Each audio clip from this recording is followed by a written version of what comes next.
You've tuned into The Mountain Gardener with your host, Ken Lain. Gardening, it can be challenging, but with these simple insider tips, you'll reap huge rewards. Now, let's tune into today's Mountain Gardener with Ken and Lisa. All right, let's wrap this show up. Hour-long program. I've been broadcasting that through terrestrial traditional radio waves for over 2 decades, many stations, broadcast throughout the Southwest. And then we wrap each and every segment up into my daily podcast. And so every day we pick a piece. So here's how it actually works. This is an hour-long program. That means 6 10-minute segments.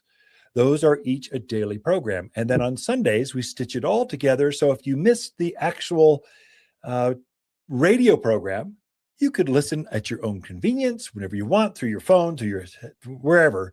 We're all listening through many, many devices on Sunday. So Sunday, and a lot of folks do listen to The Mountain Gardener. I believe is actually the top 10 gardener on the podcast. Look at it on Apple, Spotify, iHeart, wherever you happen to listen to your radio podcast. And gardening, a lot of folks listen to it while they are hiking, walking about, gardening in the backyard. I've got an entertaining voice, and they just like to listen in. I don't know about that, but I do hear this quite a bit.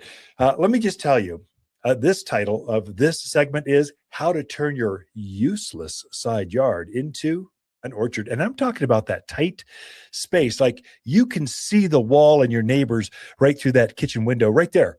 So how do you turn that into an orchard? So most trees, fruit trees, are going to be standard, call it 20 by 20.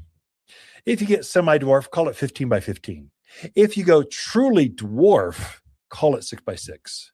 So those are your sized trees. But we've come out with this new series of apples. I'm very excited about this. I can't wait till we expand this to other varieties. But right now, apples, which are the most consistent fruiters of all fruits, anywhere in northern Arizona, if you're at elevation, you want to start with apples because every year you're going to get apples. Every single year you're going to get apples. You can't say that about apricots or nectarines or plums or peaches or cherries. You can't say that. But apples and pears, those two, you can. But mostly these are very large trees. We figured out how to make them kind of like an Italian cypress. They grow to the moon, but only 2-3 feet wide. And they load up with you won't see the trunk. There's so many apples up and down this trunk, you can't see the trunk. So and we're talking about softball size, made big apples. They come in tangy red. Let me look here on the website. They've got tangy red, which is a pure, beautiful red. You've got tangy green. Call it a Granny Smith.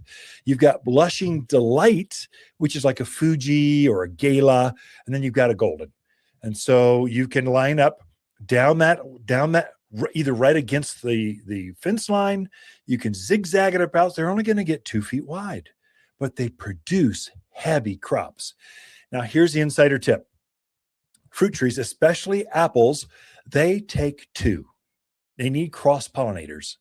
And so if you're going to do down the side yard, get 2 different, get a tangy green and a red, get a blushing and a gold. Get 2 different ones and they'll help pollinate each other. So they're not self-pollinating or self-fruitful. They need a buddy, and it can't be you can't have 2 tangy reds.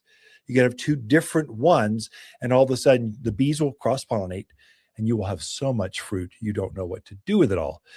Consistent every year you're going to have this. And the columnar, or what do they call those? Fruit snack apples. Fruit snack.